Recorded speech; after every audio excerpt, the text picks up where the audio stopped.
Boa noite, meus irmãos, que estamos todos reunidos novamente para fazer o Evangelho desta noite, na nossa Casa Espírita Lara Nogueira, pedindo proteção a Deus, a Jesus, a todos os mentores da nossa Casa Espírita e também a nossos mentores.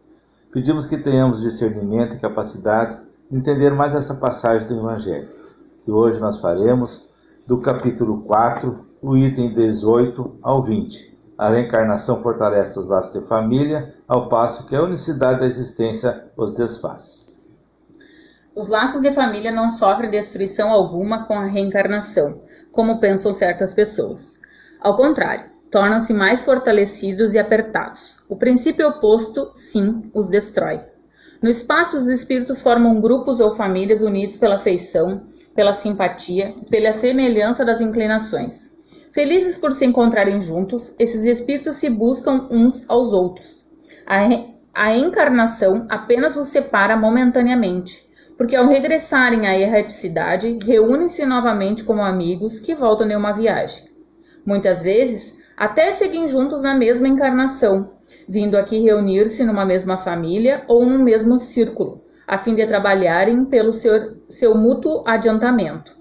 Se uns encarnam e outros não, nem por isso deixam de estar unidos pelo pensamento. Os que estão livres velam pelos que se acham em cativeiro. Os mais adiantados se esforçam por fazer os retardatários progridam. Após cada existência, deram mais um passo no caminho da perfeição. Cada vez menos apegados à matéria, seu afeto é mais vivo, justamente por ser mais depurado e não ser perturbado pelo egoísmo, nem pelas sombras das paixões. Podem, portanto, percorrer assim ilimitado número de existências corpóreas sem que nenhum golpe fira a estima mútua que os liga. Fique bem claro que aqui se trata de afeição real, de alma a alma, única que sobrevive à destruição do corpo, porque os seres que neste mundo se unem apenas pelos sentidos não têm nenhum motivo para se procurarem no mundo dos espíritos. Somente as afeições espirituais são duráveis. As de natureza carnal se extinguem com a causa que lhes deu origem. Ora, essa causa não existe mais no mundo dos espíritos, enquanto a alma existe sempre. Quanto às pessoas que se unem exclusivamente por motivo de interesse, essas realmente não são umas para as outras. A morte as separa na terra e no céu. A união e a afeição que existem entre parentes são indício da simpatia anterior que os aproximou. É por isso que se costuma dizer, referindo-se a alguém cujo caráter, gostos e pendores não apresentam nenhuma semelhança com o dos seus parentes mais próximos, que ela não é da família. Dizem-se isso, enuncia-se uma verdade maior do que se supõe.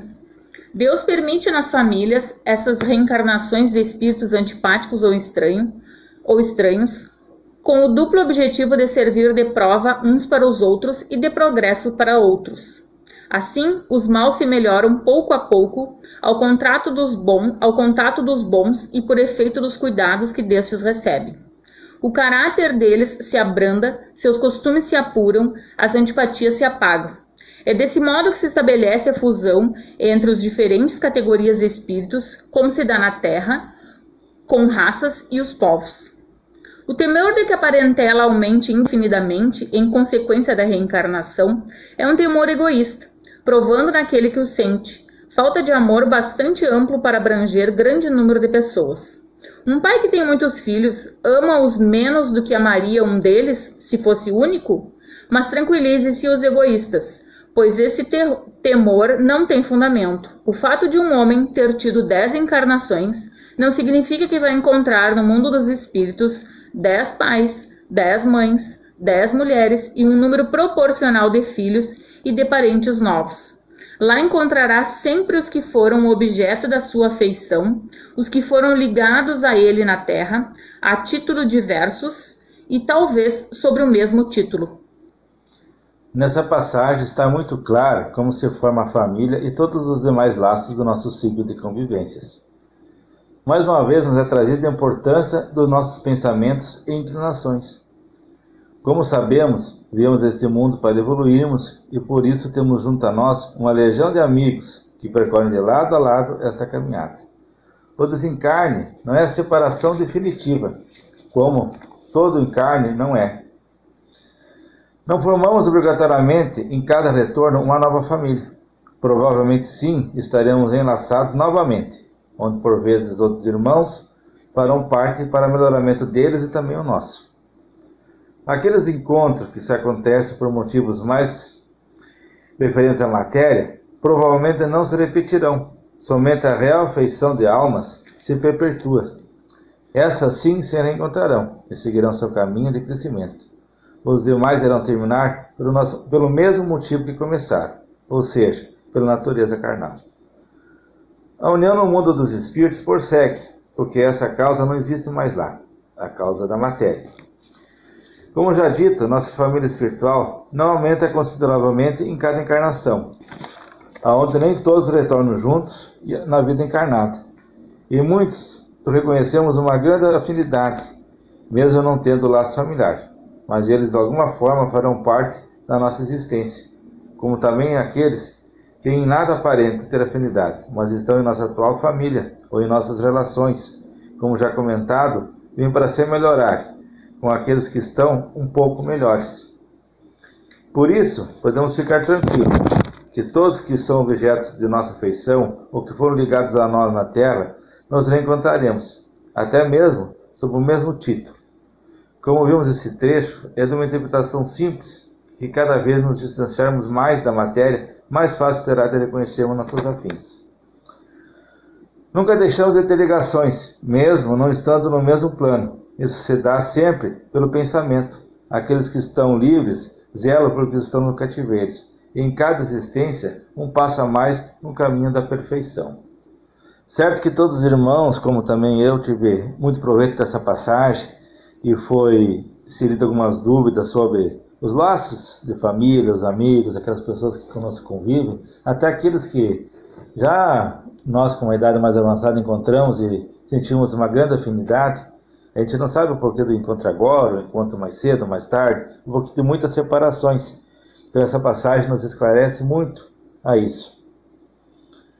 Então, retornando o nosso pensamento a Deus e a Jesus, vamos pedir mais uma vez nessa noite a proteção a nós, a nossos irmãos, a todos os enfermos, aqueles que fazem parte da nossa família, dos nossos laços de amizade, como também aos demais irmãos que se encontram doentes.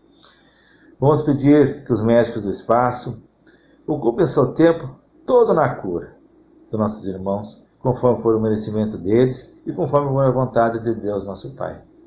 Vamos pedir pela paz da nossa cidade, pela paz do nosso país, pela paz mundial. Como também pediremos para nossos irmãos que estão no caminho errado, que ainda não estão seguindo os passos da evolução, que erraram perante as leis dos homens, que erraram perante a lei de Deus, que enquanto-se encarcerados ou não, que estão procurando um refúgio, que eles tenham um alento em seu coração, nesse momento que nós estamos fazendo esse nosso Evangelho. Vamos pedir pelas águas de todo o planeta, mas agora, principalmente por essas que nos acompanham nessa hora do Evangelho, que nelas sejam colocados os remédios necessários para a nossa cura do nosso corpo físico e também do nosso espírito.